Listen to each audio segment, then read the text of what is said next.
Hi everyone, my name is Jennifer Tran and I'm the Communications Coordinator for the Louisiana Retired Teachers Association. Today, I wanted to discuss the differences between Zoom meetings and Zoom webinars. We've been using Zoom to conduct meetings remotely through the last year, and we will conduct the 2021 Spring District meetings virtually. So I wanted to take some time to discuss the difference between Zoom meetings and Zoom webinars, since we do use both. We created some Zoom meeting guides that also break down the differences and show you how to use the different features for both. I'll have links to those in the description box of this video. This presentation primarily breaks down the difference between a Zoom meeting and a Zoom webinar and discusses what you can expect when you attend either a meeting or a webinar. So first, what is Zoom? Zoom is a type of software that allows you to conduct meetings remotely. You can join Zoom meetings on the computer or laptop. There's even an app you can download on your smartphone or iPad for Zoom. But you can also call into the meetings. The meeting host would provide a phone number, meeting code, and passcode for you to dial, and you would join the meeting through your phone. It would be similar to you attending a phone conference. With Zoom meetings and Zoom webinars, you can join through all of the ways I just mentioned, so computer, app, or phone call. In this presentation, I will refer to these terms a lot, so I just want to go over them briefly. When I say meeting attendee, that will refer to you as the member. Members are attending these Zoom meetings and webinars. Meeting host refers to who is controlling the meeting or conducting the meeting. So in the case of district meetings, the meeting host will refer to the district president because they are conducting the meeting. Okay, so let's discuss Zoom meetings first. I think most members are probably familiar with the Zoom meeting platform versus the Zoom webinar. In a Zoom meeting, everyone can see and hear each other.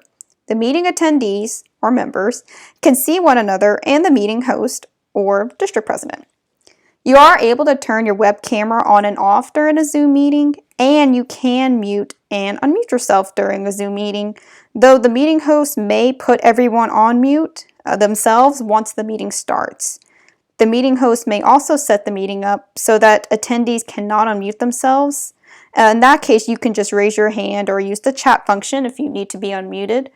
Usually this is done to try to mitigate the amount of background noise during the meeting, but if the meeting host needs attendees to participate or speak at any point in the meeting, they will use the Zoom meeting platform since you can unmute people. Again, with a Zoom meeting, you can see the other meeting attendees and meeting host. This is a visual representation of what you may see in a Zoom meeting. You can see everyone's picture here. If the person is calling on the phone, you won't see their picture. You'll see a green phone instead. And if you are participating in a Zoom meeting and do not wish to be seen, you can turn your web camera off. So this space right here would just be blank if that was the case.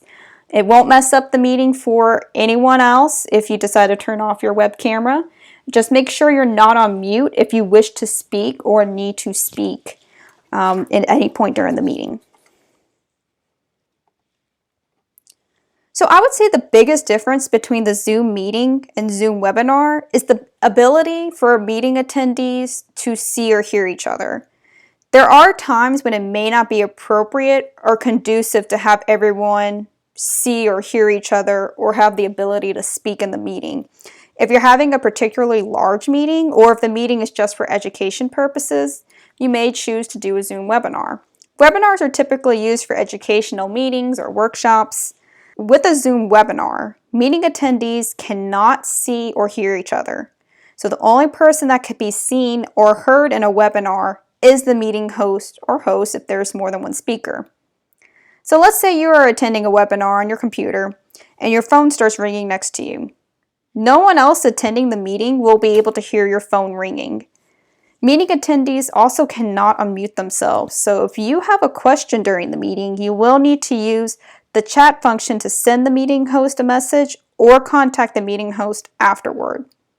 You can join Zoom webinars the same way you join Zoom meetings, so you can call the phone number for the meeting and enter the code and passcode just like you would in a conference call. Just keep in mind, webinars tend to have more visual elements like PowerPoints, so you won't see any of that if you call in the meeting.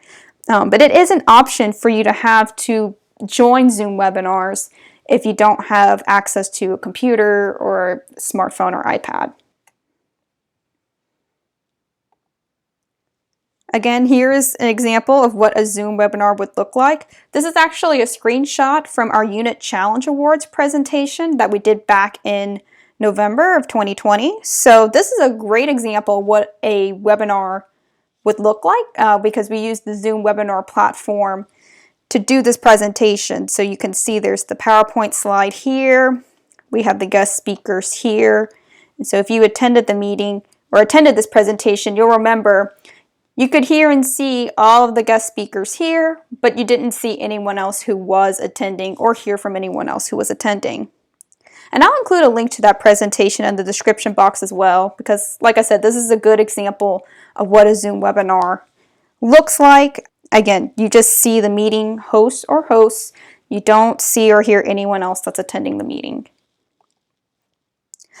And that is a brief overview of the differences between Zoom meetings and Zoom webinars. We use both Zoom meetings and Zoom webinars to conduct our meetings.